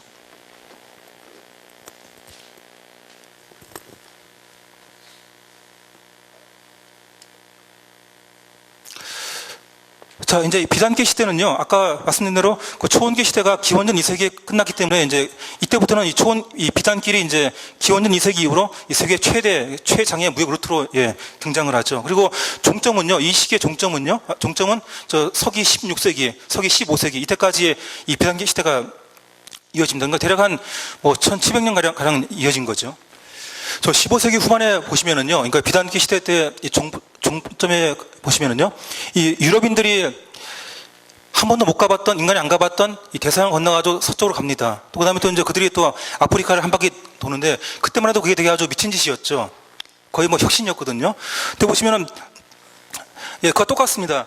이 초원길이 세계에서 가장 중요한 그 시절에 이 중국인들이 비단길을 개척했거든요. 근데 그때만 해도 이게 되게 미친 짓인 게, 보시면은 이 초원길은 다 초원이라 가지고 말이 가기가 쉬운데요. 근데 이 비단기 시대는, 이 비단길을 보시면, 비단길은 기본적으로 이게 다 사막 그죠. 말이 갈 수가 없기 때문에. 그래서 보시면은 그 당시 중국인들이, 그러니까 그 시대 사람들이 보기에는요, 중국인들이 비단길을 개척하는 건 되게 아주 미친 짓이었죠, 이게. 왜냐면 사람이 쉽게 갈 수 없는, 또 위험하고 그죠. 사막이라 위험하기도 하고, 또 사람이 살 수가 없는데 그런 길을 개척하니까 되게 위험한 길이었는데, 한마디로 그래도 그 당시 중국인들이 되게 혁신을 했던 거죠. 역사란 무엇인가라고 유명한 책이 있죠. E.H. 카, 에드워드 카라는 그 유명한 역사학자가 쓴 책인데요. 보니까 그 책이 최근에 영화 누구죠? 송강호 씨가 했던 영화 있었죠. 변호인의 그 책이 잠깐 등장했더라고요. 그 영화에 보니까 등장인물이 저기 그 역사란 무엇인가를 갖고 있으니까 그 검사가 차도원 씨가 검사했었죠. 차도원 씨가 저거 빨갱이 책이라고 저거 책 지은 저자가 저기 그 소련에 있었던 빨갱이라고 했는데, 근데 보니까 에드워드 카가 잠깐 한 소련에 근무했던 외교관이라 가지고 잠깐 근무했는데 그걸 이제 근거로 해가지고 그 영화에서 검사가 이 책은 저기 그 빨갱이가 지은 책이라 가지고 되게 막 매도한 그 장면이 있었는데요. 바로 그 책에 나오는 내용인데요. 그 책 보시면 중간 부분에 이런 내용이 있습니다. 이 역사 발전의 법칙을 그 에드워드 카가 설명을 한 부분인데요. 이런 말이 있습니다. 이 기존 시대, 그죠? 그러니까 이전 시대, 그러니까 기존 시대죠. 기존 시대의 그 지배층, 그러니까 기존 시대의 뭐 지배 계급, 지배 정당, 그죠? 기존 시대의 지배자는 그 다음 시대, 그 차기 시대는 그 지위를 이어가기 힘들다. 그러니까 한마디로 기존의 1등은 차기의 1등이 되기 힘들다는 그건데요. 근데 그 이유가 뭐냐면은 이 기존의 지배층은 기존 사회의 가치관, 문화에 익숙하기 때문에 이 새로운 가치관을 못 받아들인다는 거죠. 그러니까 기존에 내가 1등이기 때문에 내가 이 가치관으로 이 사회 지배권을 잡고 있기 때문에 굳이 내가 굳이 새로운 가치관 받아들일 필요가 없는 거죠. 마찬가지입니다. 이 초원기 시대만 해도요, 이 유목민들은 초원길 외에는 초원길만 장악하면 되지, 초원기 외에는 따로 뭐 신경 쓸 필요가 없었던 거죠. 그래서 근데 이 중국인들은, 이 농경민의 중국인들은 도저히 초원길은 이용할 수가 없습니다. 갈 수가 없죠. 무섭고 또 유목민들이 방해하기 때문에. 근데 바로 그런 상황에서 그래서 그들이 부득이하게 개척한 게 바로 이 비단길이었습니다. 그러니까 그들도 이 서쪽 세계, 중동, 그때만 해도 중동이 세계 문명의 가장 중심이고 동아시아는 약간 그보다 뒤에 있기 때문에, 밑에 있기 때문에, 그래서 이 중동으로 가는 길, 중앙아시아로 가는 길, 그걸 개척하려고 중국인들이 이렇게 그 비단길을 개척을 하는데, 그래서 그때만 해도 이게 사막으로 간다는 게 되게 아주 미친 짓이었습니다. 마치 15세기 때 소유럽인들이 이 대서양을 건너는 것처럼 되게 무모한 길인데, 바로 이런 그때만 해도 중국인들이 어떤 생각의 혁신을 했던 거죠. 자, 그리고 이 세 번째 보시면요. 그 시대의 역학 구도를 보시면 아까 제가 말씀드렸죠. 이 길을 장악했거나 아니면 길에서 가까운 이 민족이 그 시대를 지배하는데요. 이제 이 두 번째 비단길 시대가 되면은요. 이 비단길을 장악했거나 아니면 비단길 가까이에서 그걸 이용할 수 있는 민족. 근데 그런 민족들이 득세하는데, 저 비단길을 보시면요. 비단길의 서쪽은 저기 중동 지방, 중동의 그쪽은 농경, 유목 다 되는 지방인데, 그쪽에 그 농경인이 많은 중동하고 또 이쪽에 중국의 농경민이 이 비단길을 통해서 연결이 되죠. 그래가지고 이 비단길 시대는 농경민이 또 1등이 되고요. 그 다음에 농경민 다음에 그 다음에 유목민이 2등, 그 다음에 해양민은 여전히 3등 이렇게. 해양민은 보시면 해양민은 이 초원길 떼건 비단길 떼건 기본적으로 해양민은 항상 3등이었습니다. 왜냐하면 초원길이건 비단길이건 해양민하고는 거리가 멀었죠. 그래서 보시면은 16세기 이전만 해도요. 이 서유럽하고 이 동아시아 끝에 있는 일본, 이쪽은 기본적으로 변방이었던 게 이 동아시아 끝에 있는 일본하고 또 소유럽은 이 비단길이나 초원길하고 다 거리가 멀기 때문에, 그래서 15세기 이때만 해도, 이전만 해도 이제 이 두 지역은 되게 이제 아주 후진 지역이었죠. 근데 이게 흥미로운 게요. 보시면은 15세기 말에 이제 이 바닷길이 개척이 되면서 보시면은 이 소유럽하고 일본이 연결이 되죠. 그래가지고 일본이 이 소유럽에서 조총을 받아들이고 해가지고, 그래서 이 소유럽과 일본이 이 바닷길을 매개해가지고 서로 이제 어떤 이런 새로운 어떤 문화적인 활력을 얻고요. 근데 그걸 계기로 해가지고 일본 경우는 보시면 그걸 기반으로 임진왜란 도발을 하는 거죠. 그래서 보시면은 바닷길에 개척된 결과가 보시면 이 동아시아에서는 일본의 대륙 침략으로 나타나게 된 거고요. 또 흥미로운 게 뭐냐면 이 유럽의 맨 끝에 있는 서쪽에 있는 영국, 그 다음에 동아시아 맨 끝에 있는 일본, 이 두 나라가 보시면 거의 비슷한 시기에 이게 어떤 부각이 되는데요. 일본이 임진왜란 벌인 때가 1592년도, 그 다음에 이제 영국이 스페인의 무적 함대 격파하고 이 유럽 채광이 된 때가 1588년도였죠. 그러니까 보시면 이 유라시아 양쪽 끝에 이 두 국가가요, 이 바닷길을 매개로 해서 거의 비슷한 시기에 이렇게 이제 강한 힘을 갖게 되는 그런 현상도 보이고요. 그래서 보시면 이렇게 이 비단길 시대가 되면 이제 유목민, 그 다음에 농경민, 해양민 이런 구도가 형성이 됩니다. 이거 제가 시간을 너무 많이 써가지고, 그러면 어떤 배경에서 농경민이 기원전 2세기 이후로 이렇게 세계 패권을 주게 되는가? 그게 보시면 시작은요. 자, 여러분 보시면은요. 지금 세계 철학자들 고전을 보시면은요. 소크라테스, 플라톤, 공자, 맹자, 석가모니 다 보시면요. 다 보시면 다 비슷한 시기에 다 등장했죠. 되게 다 보시면은 아리스토텔레스, 플라톤, 또 공자, 맹자 해가지고 다 보시면 기본적으로 기원전 6세기에서 4세기 근방에 다 등장합니다. 또 그들의 특징이 뭐냐면요. 다 보시면 다 농경지대에서 다 등장하죠. 그러니까 우리가 흔히 말하는 우리 고전의 시작인 시작이 보시면요. 되게 다 보시면 비슷한 시기에 또 세계 각지의 농경지대에서 다 이게 등장하는데요. 한마디로 그거였습니다. 그때만 해도 기원전 6세기 때만 해도 세계 역사에서 비주류였던 그 지역들은 이 농경 민족들 사이에서 이 철학자들이 등장해가지고 그들이 이제 어떤 세계 문화 혁신을 주도하는데요. 그래서 보시면 대체로 보시면 이제 그 시기에 이렇게 문화 혁신이 있었고, 그래서 그 문화 혁신의 기반이 돼가지고 이제 이렇게 비단길을 개척하게 되는 그런 상황이 된 거고요. 또 보시면 또 하나 중요한 게 이 기후 변화. 기원전 29년 이후로 이제 이 지구의 기후가 이게 더 추워지면서 이 북방의 유목지대가 이렇게 이제 그 풀이 많이 이제 목초지가 줄고 해서 이제 그 유목을 하기 힘든, 그래서 유목민들이 그 경제가 어려워지는 이제 그런 상황 때문에 이제 아무래도 농경민이 더 유리하게 된 그런 측면들이 있었고, 그래서 보시면 바로 이제 그런 이유 때문에 이제 이 어떤 그 패권의 역전이 벌어지게 되고 또 이 비단길이 더 활성화가 된 측면이 있습니다.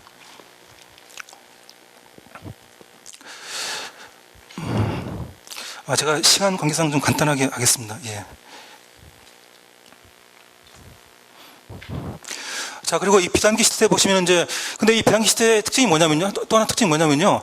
이 농경민이 가장 패권을 쥐었지만 이 워낙에 이 유목민들이 군사력이 강하기 때문에, 그래서 기본적으로 우위는 농경민이 지고 있으면서 어떤 문화적인 우위 또 경제적인 우위는 농경민이 지고 있는데, 가끔씩 이제 이 유목민들이 한 번씩 이제 그 강력한 군사력으로 이게 그 농경민의 땅을 차지하는 그런 현상들이 있었는데, 그래서 그 중간중간에 있었던 게 바로 이제 이 몽골 제국의 한번 대파란이 있었죠. 사실 이 몽골 제국은 이론상으로 따지면 이게 초원기 시대 때 이게 특색이 되는데, 엉뚱하게도 이제 그 유목민들이 그 이 비단기 시대 때 잠깐 이제 크게 이제 두각을 보인 게 바로 이제 이 몽골 제국인데요. 근데 보시면 이 몽골 제국이 등장한 게 세계사에서 되게 중요한 변화가 어떤 그 끼친 영향을 보시면은요. 이 몽골 제국의 그 세계 지배한 게 13세기 초중반이었죠. 근데 보시면 그 전만 해도요, 이 세계 문화의 중심은 저기 지금의 중동, 북아프리카, 그 동유럽 해가지고 오리엔트 지방이었습니다. 근데 이 몽골이 동아시아 문화를 기반으로 해가지고 이 세계를 지배한 다음부터 이 세계 문화의 중심이 이 동아시아로 이동을 하게 되고요. 그래서 이제 13세기 중반부터는요, 이 세계 문화의 중심이 이 동아시아로 이동을 하는데, 그래서 보시면 그 뒤에 나온 명나라, 청나라 다 기본적으로 그런 기반 위에서 이렇게 이 세계 어떤 그 힘을 행사를 했고요. 그래서 보시면은 이렇게 몽골이 그 세계 지배한 이후로는요, 이 유럽에서 하나의 문화적인 경향이 보입니다. 그때부터는 유럽에서 이 동아시아 한자 책들을 번역하는 게 되게 아주 유행으로 바뀌었고요. 그래서 그 16세기나 17세기 때 보시면은요, 그때는 뭐 서유럽인들이 막 서유럽의 뭐 선원들, 뭐 군인들 해가지고 이 동아시아 책들을 번역하는 게 되게 유행이었습니다. 그러니까 우리가 지금 그 독일어나 영어 번역하듯이 그 시기에는 이제 이 13세기 중반 이후로는 유럽에서 이 동아시아 책들을 번역하는 게 되게 유행이었거든요. 그 단적인 증거가 뭐냐면요. 여러분 저기 고종 때 보시면, 구한말 고종 때 보시면 그 병자호란이라고 이 프랑스 군인들이 강화도 침범을 했었죠. 근데 보시면 이 강화도에 왔던 그 프랑스 군인들이 뭐 되게 다 보면 이제 그 프랑스에서 하층민들인데요. 근데 그들이 와가지고 이 강화도에 있는 그 건물은 다 파괴합니다. 조선의 건물은 다 파괴하는데 유일하게 그들이 뭘 가져가냐면요, 책은 다 수거하는 거예요. 그 아무도 모르는 그 병사들이. 그러니까 건물은 다 파괴하는데, 다 파괴하다 보니까 지금의 이제 그 강화도에 있는 그 외규장각이라고 건물이 다 파괴가 됐는데, 유일하게 그 사람들이 책은 다 수거하는 게 왜 그렇게인가 하면은요, 이 유럽에서 동아시아 책들을 번역하고 또 되게 귀중하게 여기는 그런 문화 때문에 그들이 다 책을 이렇게 이제 다 수거해서 가게 된, 그것도 하나 보시면 이제 그런 어떤 그 이 몽골이 세계를 그 제패한 이후로 바뀐 어떤 그 풍경이거든요. 이 동아시아 문화가 어떤 그 중시가 되는 그런 거였고요. 그래서 이제 이런 배경하에서 그 몽골이 망하고 이제 명나라, 청나라가 세워지는데, 그때부터는 이제 이 동아시아가 이 무역에서, 그러니까 비단기를 통한 무역에서 가장 흑자를 봅니다. 그래서 보시면은 1545년부터요 1800년까지 세계 무역 이 수지를 보시면요, 흑자의 44%가 이 중국이 다 차지합니다. 중국이. 그 당시는 세계 화폐가 은이었죠. 고대는 옥, 은, 금으로 바뀌는데, 이제 이 시기는 이제 은이었죠. 은인데 전 세계 이제 화폐로 쓰인 은의 그 44%가 그 긴 기간 동안 계속 중국으로 계속 유입이 되는 거죠. 중국의 3대 상품이 있죠. 차, 비싼 도자기. 이걸 살려고 이제 계속 그게 이제 세계 은이 이게 중국으로 유입이 되는 그런 상황이었고요. 근데 이제 그런 그 무역 흑자가 깨진 게 이제 아편 전쟁으로 서유럽이 이제 중국을 전쟁으로 제압하고 나서 그 이제 무역 흑자 구도가 깨지게 되죠. 자, 다음 이제 마지막으로 세 번째 길 시대 한번 보시겠습니다. 네, 바닷길 시대인데요. 이제 길이 이렇게 더 하강을 했죠. 보시면은 초원길, 비단길, 바닷길 이렇게 길이 하강하는데요. 근데 그 전에 보시면요. 이 길이 시작된 게 15세기인데요. 보시면은 15세기 후반이었죠. 근데 15세기 이전만 해도요. 보시면 이 길은 기본적으로 서유럽인들이 다 뚫은 길인데 이게 보시면요. 근데 보시면 이 15세기 이전만 해도요. 이 길이 이거였습니다. 이 유럽에서 아프리카 여기 있죠. 여기 약간 휘어진데요. 이쪽까지밖에 못 갔습니다. 그러니까 서유럽인들이 15세기까지만 해도 이쪽까지밖에 못 간 거였죠. 아프리카 이 동해안에, 아프리카 서해안에 그 중간밖에 못 갔고요. 그리고 보시면 이제 또 이쪽에서는 그 이슬람 상인들이 8세기 이후로, 7세기 이후로 이슬람에 개척해가지고 이쪽에서는 이 바닷길이 이 바그다드 여기 있죠. 바그다드에서 여기 중국의 광저우까지 가는 이 루트, 그죠? 대략 100길로 한 2년, 왕복 2년 정도 되는 거리인데요. 그래서 보시면 15세기 이전만 해도요, 이 바닷길이 유럽에서는 이 아프리카 서해안의 중간까지, 그 다음에 이제 이 아시아에서는 이라크 바그다드 여기 바스라는 데가 있거든요. 여기 톡 튀는데, 이 걸프만 여기 메뉴 보시면 이 바스라인데, 이 바스라에서 인도양 거쳐가지고 이 동남아 거쳐가지고 광저로 가는 이 루트, 이게 보시면 15세기 이전에 이게 있었던 주요한 바닷길인데요. 근데 이때만 해도 이렇게 세계 바닷길이 이어지지 못하고 이게 국지적으로 이게 지역적으로 이게 바닷길이 있었던 그 시대인데, 근데 이 길을 다 통합한 게 바로 서유럽인들이었죠. 그래서 보시면은 아까 중국인들이 기원전 2세기에 이 사막길, 그러니까 비단길 개척한 건 똑같이 그 당시에 이 서유럽인들도, 서유럽은 기본적으로 이게 해양민이기 때문에 주로 이제 해상무역으로 하죠. 이게 뭐 스페인, 프랑스, 영국 다 보시면 이제 그들이 국내에서 농업을 할지라도, 유목을 할지라도 이제 기본적으로 무역은 다 해상무역으로 주로 이렇게 해왔는데요. 근데 보시면 이 서유럽이 그 이전만 해도 15세기, 그러니까 그들이 왜 이 바닷길을 개척을 했냐면요. 이 서유럽이 너무나 이 초원길이건 비단길이건 길하고 이 거리가 멉니다. 근데 이들이 아시아로 가려면은, 중동이나 아시아로 가려면은 반드시 이 중간에 하나의 중개 상인이 있었는데요. 이탈리아 상인들하고 이슬람 상인들이 이 서유럽이 아시아로 가는 길을 방해했던 거죠. 왜냐하면 그들이 중개의 이익을 받을 목적으로 방해해가지고, 그래서 15세기 이전만 해도요, 이 서유럽인들은 아시아 물건을 사려면 되게 비싼 물건으로 구입합니다. 그래서 대표적인 그거였죠. 그 당시 우리나라 고려 시대 때였죠. 서기 10세기 이후로요, 이 유럽에서 가장 인기 있는 상품이 바로 그거였습니다. 이 동남아산 후추였는데요.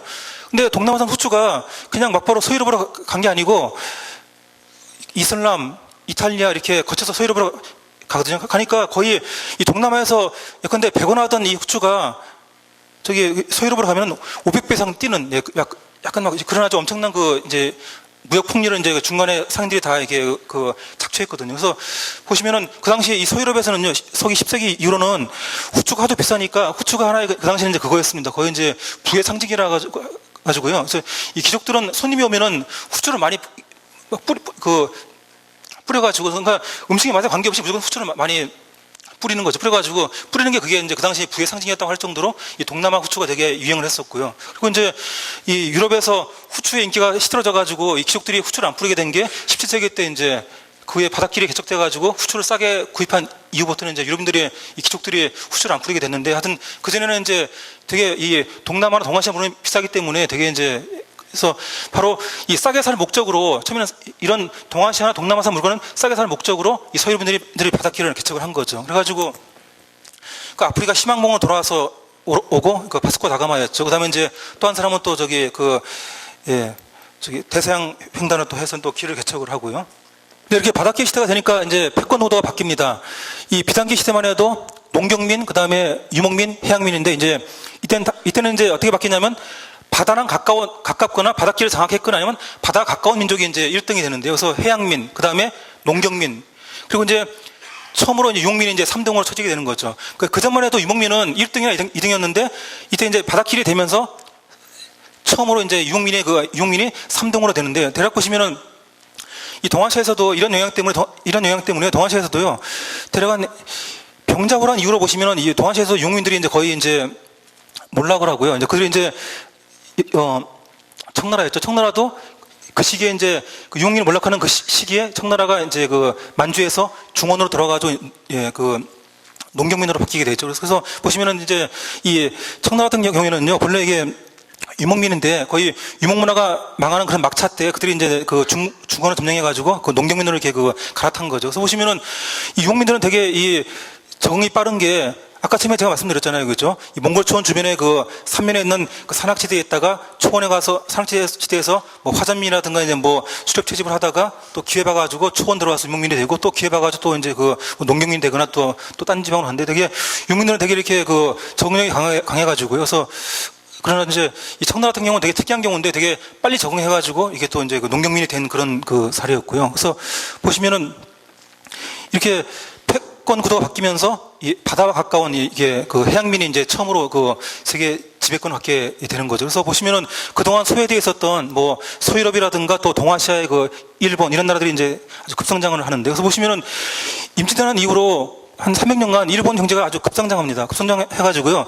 대략 한 18세기 후반이 되면은요. 18세기 후반이면 우리나라 영조, 정조 그때거든요. 근데 보시면은 정조 때가 되면은요. 그 전만 해도 일본이 항상 그 조선한테 되게 굽신거리고 했는데 정조 때부터 일본이 태도가 약간씩 바뀝니다. 바뀌어가지고 더는 우리가 뭐 조선한테 우리가 뭐 잘 볼 필요가 없다 해가지고 약간 태도가 바뀌는데요.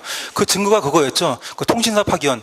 그 조선에서 일본에 보낸 사신이 그 통신사라고 하는데 그 정조 이전만 해도요, 일본이 조선을 되게 우대해가지고, 통신사 환대 비용으로 거의, 어떤 경우는 연간 쌀 수확량의 10%를 그 통신사 접대에 쓸 정도 되게, 예, 환대했는데, 정조 때부터 이제 일본이 이제 바닷길을 이용해서 경제를 이제 그 성장시킨 이제 그런 결과로 18세기 후반이 되면 이제 그 통신사를 굳이 우리가 이렇게 뭐 환대할 필요가 있냐 해가지고 되게 그때부터 이제 통신사 접대를 게을리하게 하게 되는데요. 그래서 보시면 일본이 이렇게 바닷길 통합에 힘입어가지고 세계 예, 어떤 그 경제적으로 이렇게 성장을 하게 되는데요. 근데 보시면 이 바닷길 시대 때 보시면 이 소유럽인들이 가장 많이 부각이 되는데요. 근데 그들이 보시면 약간 좀 바람차게 돈을 벌었습니다.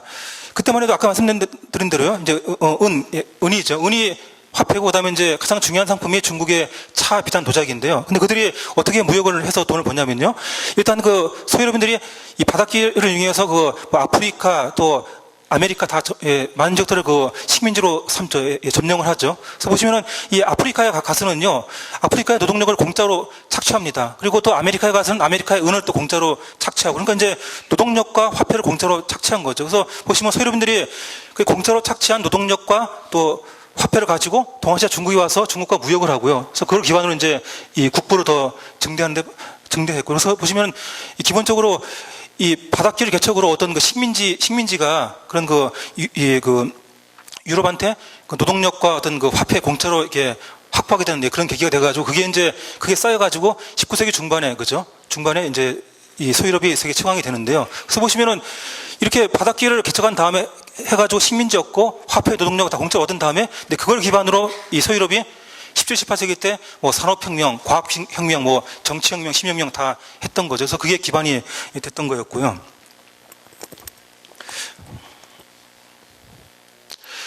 근데 보시면 바로 이 시기에 보시면요, 우리 한민족이 약간 좀, 한민족은 그 비단기 시대만 해도, 그러니까 그 초원기 시대만 해도 한민족이 중국한테 앞섰고요. 그리고 이제 비단기 시대가 되면은요, 한민족이 중국어를 뭐 압도는 못하더라도 중국하고 관계해가지고 이 동아시아 대륙과 또 해양을 이렇게 연결해주는 그 역할을 합니다. 그래서 보시면 이 비단기 시대 때 보시면 한민족이 동아시아 대륙과 해양을 중개하는 그 이익으로 많이 챙기고 했는데요. 근데 보시면 그래서 이제 기본적으로는 이 한반도가 하여튼 뭐 중국보다는 못해도 되게 이제 그 중국 주변에서 되게 이제 그 이익을 많이 얻고 했는데요. 근데 보시면 이 바닷길 시대가 되면서 이 한국과 중국이 그에 대응을 못 합니다. 그래서 보시면은 바닷길 시대가 되자마자 조선과 그 당시는 청나라였죠. 다 그 바다를 다 막습니다. 그 해금이라고 해가지고 바다를 다 막아가지고서 보시면은 일본이 16세기 이후로 바닷길을 개척하는 그 시기에 보시면요, 한국과 중국은 그 기존의 가치관에 매여가지고 이 바닷길에 대한 이 관심을 등한시해가지고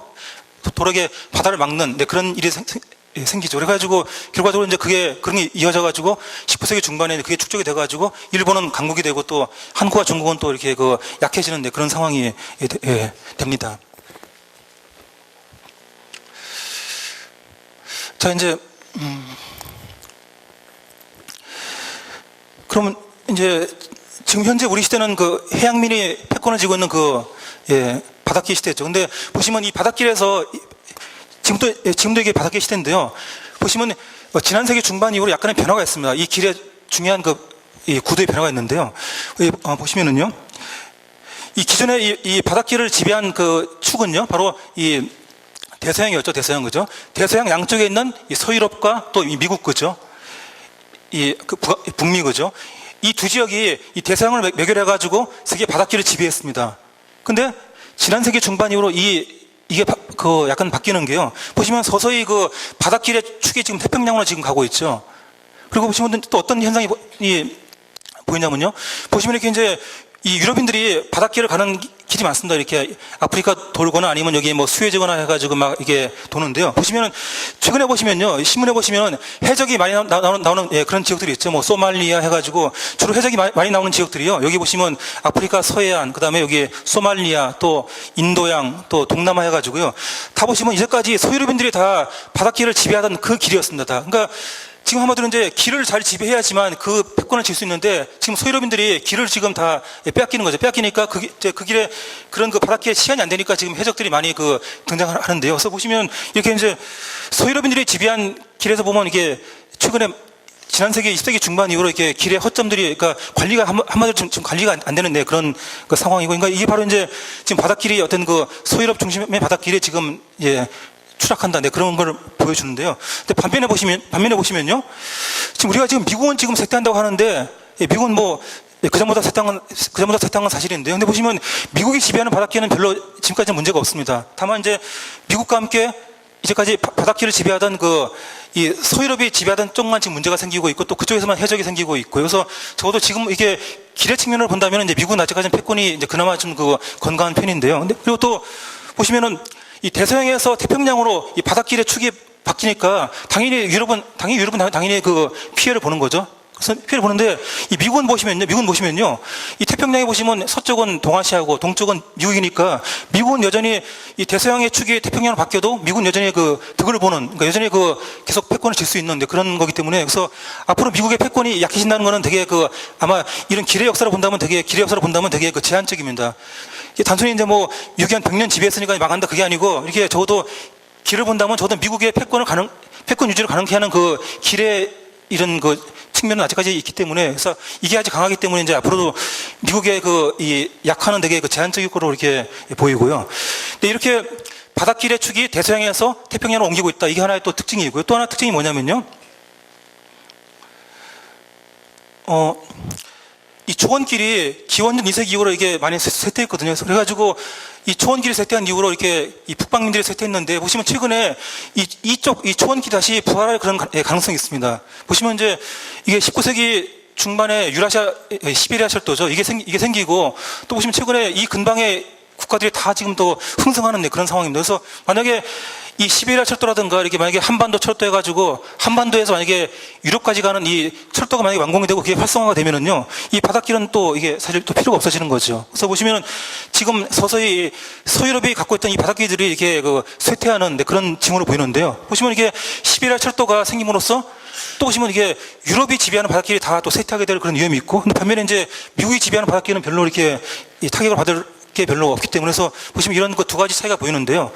근데 이렇게 만약에 현대판 초원길이 다시 등장한다 그러면 이제 한반도 이상이 다시 또 이제 더 좋아질 수 있는 게요. 보시면 이 한반도의 위치를 보시면요, 이 대륙과 해양이 만나는 거점이고 또 보시면 동아시아에서 보시면 이렇게 아시아에서 이 북부와 남부가 만나는 거점이라 가지고 만약에 이 현대판 초원길이 완전히 활성화가 되면은요, 또 예컨대 뭐 북극해 길이라든가 요즘에 이게 서서히 각광받고 있죠. 이 북극해 길, 그죠? 종전에 없었던 길인데 이 북극해 길이 이렇게 또 주목을 받는데 이런 북극해 길이라든가 또 현대판 초원길, 뭐 시베리아 철도 이렇게 되면은 이 한반도가, 그죠? 한반도가 다시금 이제 과거 고대 기원전 이전에 고조선 있었던 그 시절 그런 영광을 또 회복할 수 있는 또 가능성이 있고요. 또 다양스러운 게 이렇게 보시면 태평양으로 축이 바뀌니까 이 한민족이 이제 이 해양을 더 이렇게 이용할 수 있는 그런 게 있죠. 그래서 보시면 현재 이게 가는 방향은 보시면 우리 한민족한테 되게 유리한 방향으로 이렇게 길의 흐름이 전개가 되고 있습니다.